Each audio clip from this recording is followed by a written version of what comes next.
Eita, minha galerinha, vamos que vamos! E aí, gente? Vamos começar mais uma disciplina, módulo 2, segundou, disciplina nova, quentinha para vocês.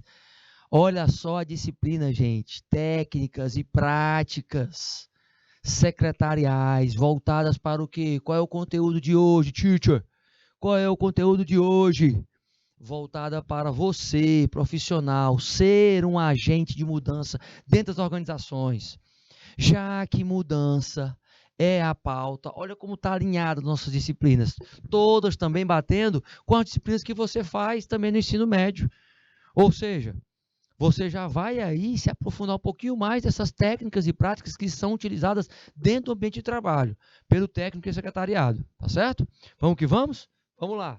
Então, veja, já no primeiro conceito, nós vamos entender um pouquinho sobre o conhecimento, sobre este agente que é o responsável pelas mudanças, sobre a análise pessoal, sobre os dados, sobre os meios necessários de como identificar esses processos durante a execução desse conhecimento, e também com o objetivo conceituar, trazer a execução das práticas voltadas para as rotinas do dia a dia do profissional de secretariado, trazer o que acontece no operacional da profissão, e a gente resolveu as questõezinhas, colocando para vocês aí, de uma certa forma, para dar um entendimento melhor na segunda aula, tá? Então, veja, olha só. O secretário como agente de mudança. Primeiro fator que o secretário hoje, o secretário moderno, ele traz a resiliência. Resiliência como ponto decisivo para estas mudanças. Então, o fator de resistir à pressão. Professor, não estou lembrado o que é resiliência. Eu acho que você está. As competências e habilidades, e aí eu vou pedir para o meu querido diretor compartilhar a tela, as competências e habilidades que hoje vão ser exigidas para você, você vai ter que ter a capacidade de ter resiliência. Olha só, é um termo que veio da física, de pegar um material sólido, onde ele flexiona, certo? Ele flexiona, ele é resiliente ao ponto de quê? Ao ponto dele não quebrar e ele retorna para o local de origem. Retorna para o local de origem. Isso quer dizer o quê? Que mais e mais o secretário, a secretária moderna do século XXI, vem com técnicas de comportamento onde ele sabe lidar com pressão. Por que eu coloco isso, gente? Porque eu trabalho também, dentro das empresas, com recrutamento e seleção, por exemplo. E a gente verifica muito na hora de receber o profissional, por exemplo, fazendo recrutamento e seleção de secretários. Alguns vêm de outras instituições, de outras empresas, dizendo o seguinte, eu saí de lá porque era muita pressão. Se você, como um agente de mudança, não souber lidar com esta pressão, você não vai conseguir estar no mercado de forma empregável. Porque, meu querido e minha querida, pressão vai ter em qualquer lugar. Imagina aí um lugar que não tenha pressão. Deixa eu ver aqui, professor. Deixa eu ver. Não tem, gente. Em todo lugar você vai ter pressão. Pressão por resultados, principalmente. Hoje nós estamos nas organizações que estão buscando as competências, mais competências, gestão por competências, mas por resultado e para resultados. Então você vai ter que ter, de uma certa forma, este DNA da mudança, o DNA do profissional do secretariado executivo do século XXI, onde você vai ter que ser resiliente. E isso é um preparo.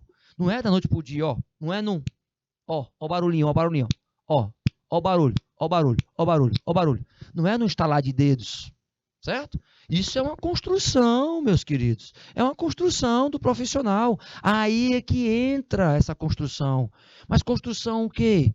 de sair de um profissional que apenas tem qualidade, isso, porque qualidade ficou nos anos 90, eu vou reforçar isso durante a nossa aula, as nossas 2 aulinhas hoje, mas aperfeiçoamento é o quê? Você está num modelo de excelência, onde você está ali com todos, juntos. O diferencial vai ser o alto rendimento. O alto rendimento. Agora, isso tudo com sanidade mental, isso tudo buscando a qualidade de vida, que é o que importa nesta longevidade do trabalho. E vocês estão começando, todos aí na maioria, né, da geração Z, que vão ter que aprender a lidar com outras gerações.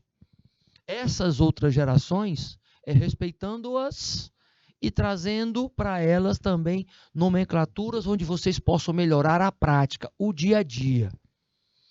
Parte de um princípio seguinte: se eu tenho resiliência e eu vou melhorando a minha resiliência, a capacidade de suportar a pressão, ela vai te dar o quê? Mais musculatura emocional, musculatura intelectual para você suportar. É claro, você suporta até onde você acha que está seguindo o teu propósito. Quando aquilo lhe sai do teu propósito, neste mundo onde a mudança é a única certeza que nós temos, hoje não foi igual a ontem, amanhã não será igual a hoje, e assim vai ser, meus queridos. Então a tua capacidade de adaptação ela tem que ser muito grande, hoje muito grande. Você só consegue estar fora desses 10 milhões de pessoas que estão desempregadas no Brasil se você trabalhar isso aí. Porque olha como o mercado é perverso. Veja só. Você, como agente de mudança, você vai ser a pessoa que vai tentar disseminar a mudança, mas vão ter pessoas que vão tentar barrar estas mudanças. Vão ter pessoas que vão te chamar de qualquer nome, menos de bonito. Menos de agente de mudança. Por quê? Porque para elas mudança vai ser sair da zona de conforto. Então essa palavrinha mudança para a gente já dói. Já sai na questão do fator comportamental. Já sai que eu vou ter que aprender uma nova habilidade técnica. Lembra que eu falei lá em projeto de aprendizagem? Né? Lembra a conexão aí que a gente tem que fazer nesse mercado, nesse mundo do mercado e o mercado de trabalho de uma forma geral. Então, a resiliência como um dos principais pontos a serem abordados, e a gente entra num contexto, veja aí, ó, do perfil desse profissional do século XXI. Olha só aí, boa comunicação proativa. A proatividade, gente, não sendo só iniciativa.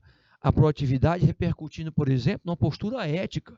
Né? Eu estar antevendo o problema, eu estar antecipando o problema, eu não estar só sendo provocado e aí tendo a iniciativa para resolver. A organização, meus queridos, é um dos principais pilares do técnico e secretariado. Se você for desorganizado em relação às suas prioridades, se você, por exemplo, não souber utilizar uma ferramenta, uma metodologia chamada Matriz Gucci, onde você tem ali, ó, Matriz Gucci, você resolve os problemas graves, certo? Os urgentes e os tendenciosos, as tendências. As tendências. Essas tendências, é claro, tendências ficam a longo prazo, urgente a médio prazo e grave a curto prazo. Isso vai te ordenar na questão, primeiro, de prioridades. Aí você vai ser mais organizado. É claro que eu estou colocando para você em cima dos problemas que vão acontecer do dia a dia. Lembre-se que o teu modelo mental, gente, vai ter que ser construído com essa base. A base da organização. E a organização é só se eu der prioridade para os problemas. Então, prioridade, meus queridos, prioridade para os problemas. Isso mesmo. Todavia, entendendo essa situação, você vai se questionar, mas antes era desse jeito, agora por que é? Era de outro jeito, porque lá atrás as contribuições do secretariado eram com os reis, com os governantes, onde eles estavam ali junto com os escribas. E esses escribas também estavam lá registrando tudo para ficar como uma espécie de histórico, só que mudou, meus queridos. Hoje, a gente verifica que o seguinte, este secretariado que está hoje dentro da empresa, ele tem que ter um modelo que é o chamado soft power. O soft power, aquele software power que é aquele poder de estar influenciando as pessoas. Então, sendo um líder ou uma líder influenciadora. Líder influenciadora. O influenciadora, que faltou aqui, né? O influenciador, influenciadora. É aí que você avança em entender que na idade antiga, os escribas, eles eram responsáveis pelos pergaminhos, pelos acontecimentos, pelos relatos. Quem é que ajudava? Os secretários. Desde então, as mulheres começaram a fazer parte desses registros no mercado. Todavia, entenda que é essa situação que eu quero que você reflita. Você já percebeu se uma empresa tradicional a ser vendida, por exemplo, para estrangeiros, ela teve o nome alterado? Já percebeu? Já leu sobre isso? Se os produtos e serviços, como é que eles foram tratados? As mudanças vão ocorrer, a marca vai ocorrer. Tá? Nós sabemos que toda mudança ela vai causar o quê? Um medo. O medo do futuro, gente, ele é todo nosso. Nós temos esse medo, mas nós temos que estar buscando o quê? Nos prepararmos. Por quê? Porque quando eu mudo de emprego, eu tenho medo. Quando eu mudo de casa, de escola, eu tenho aquela sensação, será que vai dar certo ou não? Mas aí eu tenho que verificar o seguinte, como me preparar para um possível efeito? Eita, professor, agora o senhor foi profundo. Pois é, como eu posso me preparar para um possível efeito positivo ou negativo? Um efeito positivo ou um efeito negativo? Como é que eu posso me preparar? Primeiro, eu tenho que ver as causas. Eu tenho que ver as causas. Eu vou ter causas dentro das organizações que estão ligadas ao RH, por exemplo. Eu vou ter causas que vão estar ligando à tecnologia e elas vão contribuir para ter um efeito. As pessoas contribuindo para ter um efeito. Tudo levando para o efeito. O efeito aqui ele vai ser positivo de acordo com a situação de adaptação dessas pessoas que estão envolvendo toda a resolução de problemas ou todas as resoluções de problemas. Então, a causa e o efeito, e quando eu coloco aqui o RH, gente, e tecnologia, são as causas. E aí eu posso mapear, olha, modelos de gestão acontecendo dentro do agente de mudança. Porque hoje, o técnico secretariado ele tem que ter essa noção, que a evolução do secretariado, ele partiu do Baby Boom, mas passou pela geração Z, X, aliás, chegou na Z, nos nativos. Por quê? Porque ele sabe que agora eu tenho que lidar com todas essas gerações e tenho que estabelecer com essas gerações relações de, ganha, ganha, todos ganham, todos entram numa mesma perspectiva de ganhar juntos dentro da organização. Usando técnicas, primeiro, meus queridos, técnicas de negociação. Negociação. Vocês vão negociar muito dentro das organizações. As técnicas e práticas já começam pela comunicação. Você estabelecer a relação de ganha-ganha, ganha-ganha, quando você pega um denominador comum, ou seja, um propósito ou uma causa em comum. Esta causa em comum entre as gerações gera resultados positivos. E aí, você envolvendo como profissional, você tem um motivo. E esse motivo ele vai te impulsionar para você se adaptar a novas regras, a novos sistemas, a novas metodologias, a novos estilos. É claro que o novo proprietário, o acionista da empresa, que compra uma nova empresa, por exemplo, para se adaptar às novas culturas, ele vai vir com uma perspectiva de que ele quer melhorar aquele ambiente de trabalho. E ele vai buscar o quê?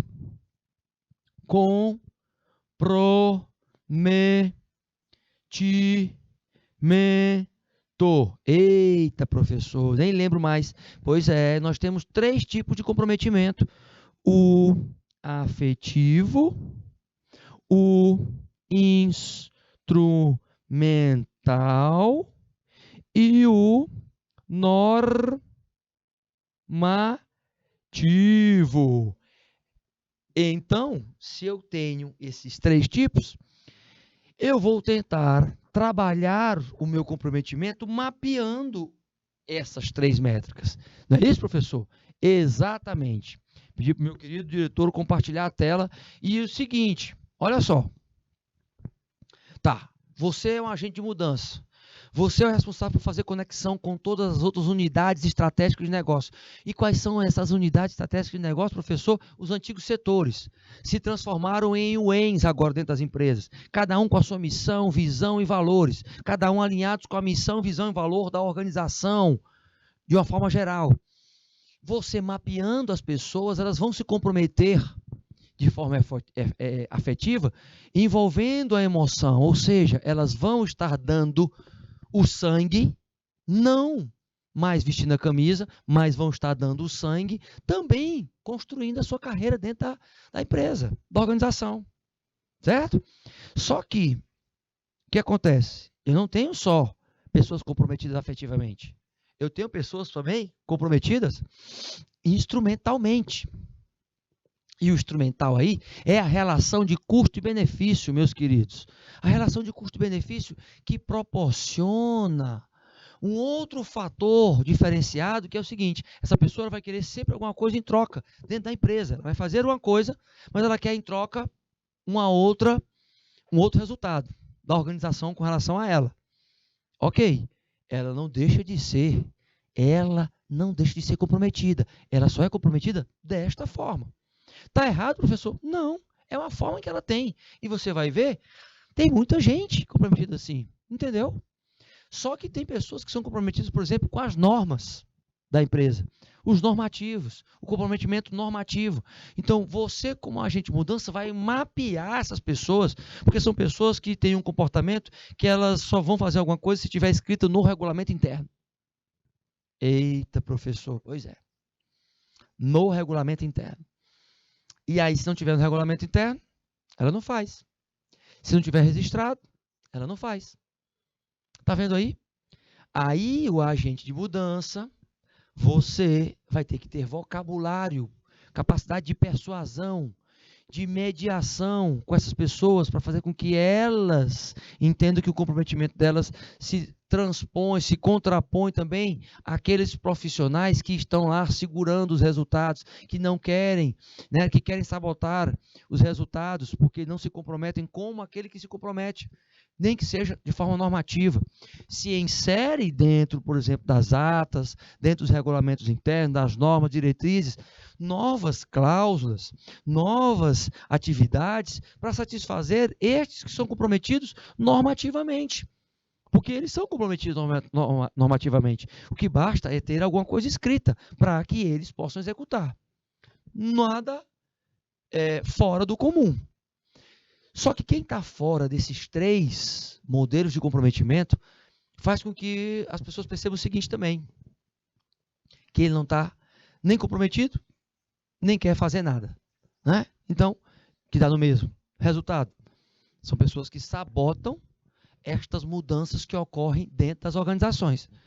Que hoje o técnico em secretariado tem que estar muito atento a essas situações, porque você vai lidar com vários setores, várias pessoas, vários tipos de formações, com vários cognitivos diferentes.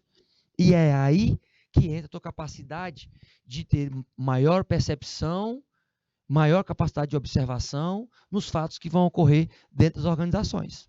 Tá certo? Seguindo, meus queridos, vamos que vamos. E aí eu tenho que fazer uma reflexão sobre essa linha do tempo de secretariado e as suas práticas, as expectativas em relação às ações, meus queridos. Nós tivemos aí, até um pouquinho antes da pandemia, tá? Até um pouquinho antes da pandemia, certo, meus queridos? Veja que de 1939 a 2019, a leitura sobre a profissão mudou. lei da oferta e da procura, lá no início, e passamos, a um pouquinho antes da pandemia, a era do conhecimento, inovação e criatividade. Lá em 1939, Segunda Guerra Mundial acontecendo, e o que nós visualizaríamos? A necessidade da mão de obra feminina, visto que a escassez de mão de obra masculina, por causa da guerra, tinha ocorrido. O papel da secretária era especificamente em atender telefone e anotar recados. 1939. Opa! Já acontecendo aqui no Brasil, em 1969, o que acontece? A Universidade da Bahia, uma das primeiras a criar o primeiro curso de secretariado de nível superior, né, com conteúdo focado, principalmente o conteúdo fundamental no ensino de tarefas mais importantes. Isso foi o fator precursor, meus queridos, para que, por exemplo, a profissão já começasse a ser reconhecida e em 1977 o dia do secretário fosse instituído. A primeira mulher a usar a máquina de escrever, a datilografia aí, sendo massificada dentro da profissão. Tá? É claro que isso também reforçou o impulsionamento das pessoas terem mais ética na execução das atividades, porque é uma profissão que está ligada diretamente ao processo decisório das grandes empresas. Então, a criação do código foi uma das perspectivas neste ano de 1983. Todavia, nós começamos a refletir que quando uma categoria, a Associação Brasileira das Entidades Secretariais, a AABS, faz esse movimento, ela força, de uma certa forma, também aos governantes, se for o que ocorreu, em 1985, a sancionar uma lei valorizando esta profissão e regulamentando a Lei 7.377/85. José Sarney, presidente José Sarney, foi o presidente que sancionou um maranhense, aqui do ladinho, aqui do lado do Piauí, um maranhense que sancionou a lei para o secretariado. Todavia, no entanto, não para por aí. Em 1987, começa o início de uma trajetória da automação dentro dos escritórios, dentro dos ambientes domésticos, a automatização das organizações, o estouro do Brasil aí com as primeiras máquinas de computadores grandes entrando nas empresas e os técnicos, os profissionais de secretariado tendo que aprender a lidar, tendo em vista que eles já sabiam, por exemplo, digitar. Já era muita coisa, aliás, já sabiam a datilografia. Então, para digitar, já começa a ter uma facilidade. Por que eu estou falando isso? Porque essa automação dos escritórios, ela reforçou a chegada dos computadores dentro dos escritórios, onde quem tinha datilografia, meus queridos, era meio caminho andado para digitar. Quando o Windows 95 estoura no Brasil aí e no mundo, né? Ele alavanca principalmente algumas leis que vão fazendo com que haja uma maior disseminação do conhecimento e da escolaridade técnica profissional. E entra o nível superior também nessa história, entra a Lei 9.261, ela reforça que o que o profissional de secretariado tem agora? Ele tem técnicas específicas, práticas específicas da sua área, mas não restringindo só a sua área. A expectativa de ação é, hoje, uma ação que seja mais coletiva. Em 1996, o foco era voltado para esta lei, a lei que também serviu de base para um novo estudo em 2013, onde se finda uma era que é a era voltada para a burocratização dentro das organizações. O projeto de lei criado pela Federação dos Secretários, com a ajuda de alguns parlamentares, insere a profissão do tecnólogo, por exemplo, e abre o campo para o técnico em secretariado, ou seja, entra um outro contexto, fazendo com que as pessoas comecem a disseminar o secretariado como uma das principais profissões que cresceu assustadoramente, positivamente dentro das organizações. Mostra a importância que é o secretário para as organizações. Mas aí a gente não vive sem crise. Tivemos a grande crise de 2015, onde esta crise fez com que ocorresse no mercado um colapso e fez com que as profissões começassem a verificar que a parte intelectual, o capital, o conhecimento, seria um diferencial, uma vantagem competitiva. Consolidando o quê? Consolidando um novo formato de secretariado, que esteja antenado com a informação e com o conhecimento, e que seja um empreendedor da sua própria profissão. Dentro das organizações, professor, eu posso ser um empreendedor dentro da organização? Claro. Eu vou pedir para o meu querido diretor compartilhar a tela, que nessa linha de tempo de secretariado, gente, mostra especificamente o quanto, olha só, o quanto a profissão de vocês hoje é valorizada. Mostra que a evolução em termos de aprofundamento, em termos de expansão da consciência em relação à profissão foi enorme. Então, vocês estão com a faca e o queijo na mão. Vocês estão com todas as técnicas sendo passadas para vocês, o histórico respaldado por um conteúdo que vocês podem aplicar no dia a dia.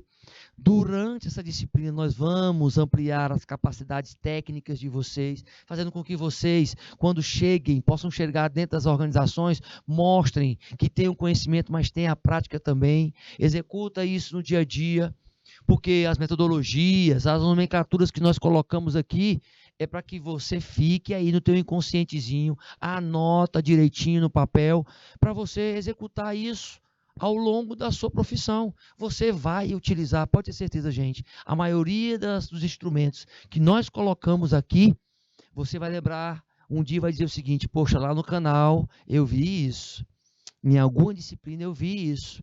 Por quê? Porque o curso técnico é isso, é preparar você para o mercado de trabalho, fazer com que você esteja fazendo parte mesmo do que está acontecendo simultaneamente dentro do mercado de trabalho. E essas técnicas e práticas, elas servem para isso, para te deixar mais próximo. É o que está acontecendo dentro do mercado mesmo, professor? E eu digo que é isso que está acontecendo. E a valorização mais ainda da profissão de vocês, que estão agora entrando no mercado e vão entrar no mercado por meio do secretariado, tá? Sabendo de muitas áreas de outras profissões. Porque ao final do curso, agora já dá, mas ao final do curso você já vai estar preparado para ter toda uma discussão com administradores, com advogados, com médicos, com profissionais de várias áreas, desde que estejam lá dentro da gestão junto com você, dentro das organizações. Você vai entender um pouco mais quando você estiver na prática mesmo. Pode ter certeza disso, tá? Então, a tua profissão, ela tem um histórico muito bonito. A linha do tempo do secretariado, gente, reforça muito isso. Expectativas de ações e ações diferenciadas. Hoje, o executivo, o secretário executivo, aquele que está lá dando suporte às táticas, às estratégias, às questões operacionais, ele é super valorizado porque ele faz a conexão da comunicação. Ele melhora essa mensagem entre o emissor e o receptor. Ele diminui o ruído entre esta mensagem. Ele dá um feedback e recebe o feedback invertido para exatamente diminuir o retrabalho. Olha que maravilha. E isso tudo é técnica que você está aprendendo a mapear como é que você pode melhorar isso e como é que você pode colocar isso na prática, gente. Tá certo? Retornando para os slides, então, é assim que você vai estar lidando com a globalização. Quando você coloca, desde os anos 90, essa explosão do mundo globalizado, que agora está tendo um movimento agora até mesmo de desglobalizar. Desglobalização. Como é que é, professor? A gente fala na globalização, mas a gente tem que falar no desglobalização. também, que é diminuir o ritmo, principalmente depois desta pandemia. A gente pode ter qualidade sem ter quantidade, certo? Então, a qualidade vai ser mais exigida numa perspectiva de produtividade. Os últimos anos, por exemplo, como o governo, depois de 2003, com o governo Lula, o que aconteceu? O impacto foi muito forte, a repercussão foi forte demais nas áreas, na geração de emprego, por exemplo, na questão do investir em uma economia mais sólida, no acesso ao crédito. Isso foi a expansão da globalização. O consumo consciente também ocorreu. E o entendimento das funções secretariais também, tanto no mundo corporativo como no mundo político ou público, especificamente, onde os dois estão alinhados em quê? Em personalidade, no conhecimento das pessoas, a inteligência interpessoal acontecendo. Então, aí eu tenho habilidades relacionadas ao quê? A comportamento, às soft skills. A subordinação à administração, é claro que ela ocorre dos dois lados, ao respeito à hierarquia. Os processos administrativos, eles estão mais internalizados, com metas dentro de prazos. As relações políticas têm uma perspectiva onde elas acabam por executar as ações administrativas por meio mais do diálogo. É claro que, sabendo sobre isso, você já sabe que também, por exemplo, muitos investidores estrangeiros, ao longo da história, já vêm aqui dentro do país, no Brasil, tentando consolidar suas empresas. O que a gente vê ultimamente? A internacionalização da economia brasileira acontecendo. Então, se eu tenho grandes parceiros, chamados os players comerciais como China, como Rússia, como os Estados Unidos, eu tenho que entender que nas minhas habilidades técnicas e comportamentais, eu vou ter que estar mais alinhado com esses parceiros. Por quê? Porque se eu tenho lá em 1950 e 60 uma cobrança acerca da evolução do perfil do profissional de secretariado e eu tenho outra a partir do século XXI, a partir dos anos 2000, e eu não estou me encaixando nela, eu tenho que correr para me encaixar nela, porque lá na década de 50, 60, o que era cobrado para o técnico em secretariado? Práticas secretariais. Datilografia, atendimento ao telefone e organização de agendas. Não, professor, está brincando, né? Está brincando. Nananina, não. Nananina, não. Fora que a taquigrafia, gente. Taquigrafia. Arquivos e o português comercial também. Não era cobrado inglês, nem espanhol, nem mandarim, tá? Não era cobrado. Em 70, eu tinha uma ênfase já na questão de imagem, onde eu tinha etiqueta, eu tinha maquiagem, como é que eu posso, não posso colocar um batom tão forte, não posso colocar uma saia tão curta, não posso deixar de cortar o cabelo, se for homem, de fazer a barba, de limpar as unhas, de ter toda a tua imagem ali, né?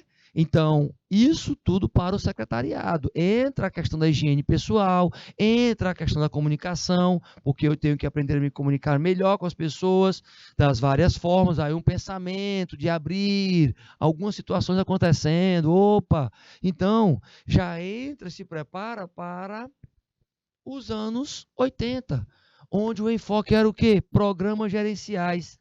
Aí entra o que da profissão? A gestão. Eita, professor, bem que o senhor falou. Pois é, anos 80 chegando aí, entrando a gestão. Olha que maravilha, porque você vai estar lidando com gestores. Você vai ter que ter a parte comportamental de lidar com o coletivo, com os executivos, um conjunto ali. Eu tenho o início do treinamento técnico e comportamental acontecendo, as primeiras pinceladas acontecendo já no ano de 1990, a produtividade ela chega implacável com relação à conformidade e não conformidade da qualidade total. Qualidade total que tinha estourado depois da Segunda Guerra Mundial, chegou no Brasil só nos anos 90. Fala-me Deus do céu. Para você ver o quanto a gente está atrasado, né, gente? Para você ver quanto a gente está atrasado, galerinha. Só que entra a administração participativa, você entendendo mais, o técnico em secretariado, o profissional de secretariado, entendendo mais sobre outras áreas. Primeiro, marketing, endomarketing, o marketing interno e o marketing externo. Ou seja, força aquele colaborador, aquele profissional de secretariado a ter uma performance que não é mais só a datilografia e o atendimento telefônico ou agendar reuniões. É muito mais além. O multifuncional, ele explode, gente, no início do século XXI, na virada do século, onde você tem o quê? Eu não posso mais pensar só que eu estou na era do conhecimento, eu tenho que gerir esse conhecimento e mais, depois da pandemia, eu tenho que aplicar o conhecimento que eu tenho, porque se eu não aplicar, já era. Se eu não souber estar lidando com o digital, eu vou ser um analfabeto digital. O capital intelectual tem que ser colocado em prática, principalmente quando se trata das emoções. Gestão das emoções sempre. Gestão da tua capacidade de se controlar, o equilíbrio, que é muito difícil, mas só com a ajuda de profissionais também da área, né? Lembra que nós sempre reforçamos aqui, minha querida Luzia Carvalho, que está aí no nosso YouTube. Muito bem. Se não estiver entendendo, você fala, hein? Quem tiver no YouTube vai falando e vai mencionando aí, caso não esteja entendendo. Então, outras situações de investimento em qualificação e empreender, gente, vem como um novo desafio também. Aí eu coloco para vocês o seguinte, você está vendo aí, né? Todos esses fatores. Então, pedi para o meu querido diretor compartilhar a tela. Olha só, você está vendo que pegamos de 1950, aí no slidezinho, tá? Neste slidezinho aí, ó, que está aí embaixo da minha mãozinha, bem aqui, entendeu? Estou passando aqui a mãozinha nele, dando carinho no slide, ó. Passando aqui devagarzinho. Ô, rapaz, tá bem quietinho o slidezinho, ó. Tá vendo, ó? Olha que maravilha, bem quietinho. Isso, pois é. Esse material que está aí, ele fazendo a construção de 50 até agora, ali foi depois dos anos 2000, né? Vocês nasceram, a maioria de quem está aí, é depois dos anos 2000. Geração Z. Já nos anos 2000, já se cobrava a gestão do conhecimento e da aplicabilidade.